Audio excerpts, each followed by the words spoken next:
ताज्या बातम्यांसाठी पाहत रहा तीचा सागर न्यूज। पीए सांगतील तसाच कारभार चालतो। क्षीरसागरांच्या आरोपांनी खळबळ। आज 15 ऑगस्ट स्वातंत्र्य दिन असून भारताला स्वातंत्र्य मिळून 79 वर्ष पूर्ण झाली। स्वातंत्र्य दिनाच्या निमित्ताने देशभरात आनंदाचे वातावरण आहे। अशातच बीड शहरातील ध्वजारोहणाच्या निमंत्रणावरून मोठा वाद निर्माण झाला। शरद पवार यांच्या राष्ट्रवादी काँग्रेस पक्षाचे आमदार संदीप क्षीरसागर यांनी याबाबत गंभीर आरोप करत आपली उघड नाराजी व्यक्त केली। वेळ पडल्यास आम्ही शांत बसणार नाही, रस्त्यावर उतरू असा इशाराही त्यांनी दिला। जिल्हा नियोजन समितीच्या निधी वाटपावरून उपमुख्यमंत्री सुनेत्रा पवार यांचे पीए झरे आणि देशमुख यांच्या सांगण्यावरूनच येथील संपूर्ण कारभार चालत असल्याचा गंभीर आरोपही बीडचे आमदार संदीप क्षीरसागर यांनी केला। त्यामुळे येथील स्थानिक राजकीय वर्तुळात एकच खळबळ उडाली आहे। नेमका काय म्हणाले संदीप क्षीरसागर पाहूयात। यापूर्वी कंकालेश्वर मंदिराच्या उद्घाटनासाठीही मला निमंत्रण देण्यात आलं नव्हतं। मी या भागाचा लोकप्रतिनिधी असतानाही मला डावललं गेलं। यावरून स्पष्ट दिसतं की इथे राजकारण केलं जातं। डीपीडीसी मध्ये बोगस बिल काढल्याच्या तक्रारी आम्ही केल्या, परंतु त्यावर कोणतीही कारवाई करण्यात आली नाही। विकास कामांबाबतही निधी मिळत नाही। मी नाराज आहे का नाराज होऊ नये असा संतप्त सवाल करत त्यांनी आपली नाराजी स्पष्टपणे बोलून दाखवली।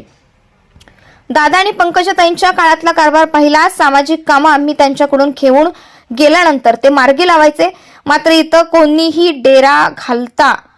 डेरा घातला तरी त्याला काही मतलब नाही। मी विरोधी पक्षातला आमदार असताना दादांचे बॅनर लावले। मला आज सुद्धा ध्वजारोहणासाठी कुठलंही निमंत्रण नाही असंही संदीप क्षीरसागर म्हणाले। मुख्यमंत्री देवेंद्र फडणवीस यांच्या हस्ते मंत्रालयात, ठाण्यात उपमुख्यमंत्री एकनाथ शिंदे आणि बीडमध्ये उपमुख्यमंत्री सुनेत्रा पवार यांच्या हस्ते स्वातंत्र्य दिनानिमित्त ध्वजारोहण करण्यात आलं। यावेळी जिल्हा प्रशासनातील अधिकारी, कर्मचारी आणि मान्यवर उपस्थित होते। सुनेत्रा पवार यांनी तिरंग्याला मानवंदना देत उपस्थितांना स्वातंत्र्य दिनाच्या शुभेच्छा दिल्या। अशाच नवनवीन घडामोडी जाणून घेण्यासाठी पाहत रहा तीचा जागर न्यूज। खाणं भरवण्याचं आता एवढं तर मला काही कळत नाही, पण त्यांचा कारभार मी आतापर्यंत बघितलं। त्यांचं पीएस आहे देशमुख आणि झरे ह्यांच्या म्हणण्यावरून सगळा कारभार तिथे चालतो। काही इतर मतदारसंघातले आमदार जे आहेत ते विरोध करायचा म्हणून बीड मतदारसंघात विकास काम कमी अहो, विरोध मी म्हणलं ना तुम्हाला, 2दा मी इथं आमदार झालोय। जिल्ह्यातले सगळे माझ्या विरोधात होते, तरी लोकांनी मला निवडून दिलेलं आहे।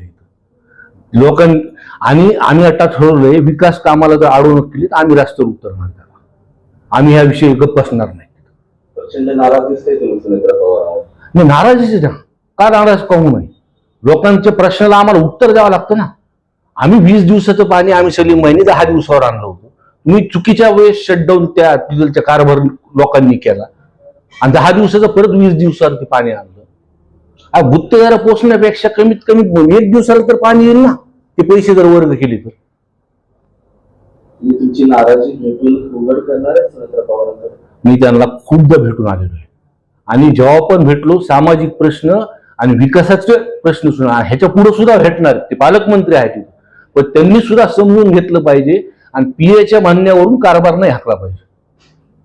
त्या रनिंग आमदाराला रस्त्यावर उतरण्याची वेळ येते। बघा, मी तर विरोधी बाकातला आमदार आहे। सगळ्या महाराष्ट्राने बघितलं, विरोध जर करायचं म्हणलं तर आम्ही बोलतो।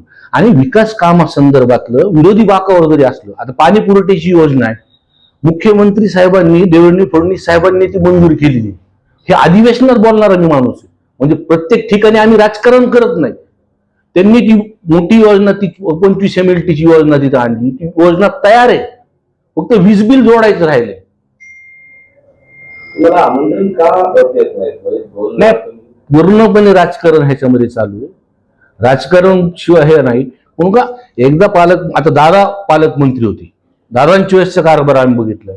पंकजाताई पालकमंत्री असताना मी आमदार नव्हतो, पण त्यांच्या वेळेस सुद्धा आम्ही कारभार घेतलाय। सामाजिक काम आम्ही जेव्हा त्यांच्याकडे घेऊन जायचो मार्गी लावायची। ते गेवराईचे आमदार विजयसिंह पटेल सध्या बीडमध्ये डेरे दाखल आहे, त्यामुळे कुणी डेरा घातला तरी त्याचा काही मतलब नाही। पण पालकमंत्री म्हणून पालक तत्व हे वहिनी साहेबांकडे, म्हणून ह्याच्यावरती त्यांनी लक्ष घातलं पाहिजे। आज भेट घेतात? हा, आज भेट घेतात? नाही, मला निमंत्रणच नाही। तुम्हाला सांगितलं, हा, मग त्याचं सुद्धा निमंत्रण नाही। अहो, हस्तक्षेप कुणी जरी केला असेल पण पालकमंत्री म्हणून त्यांनी समजून घेतलं पाहिजे. आम्ही विरोधी बाकावरचे आमदार असलो तरी आम्ही तुमचे काम केलेलं, आता दादांनी केलेले कामाचं आम्ही कौतुक केलेले. आम्ही स्वतः मी आमदार म्हणून त्यांची बॅनर लावली होती.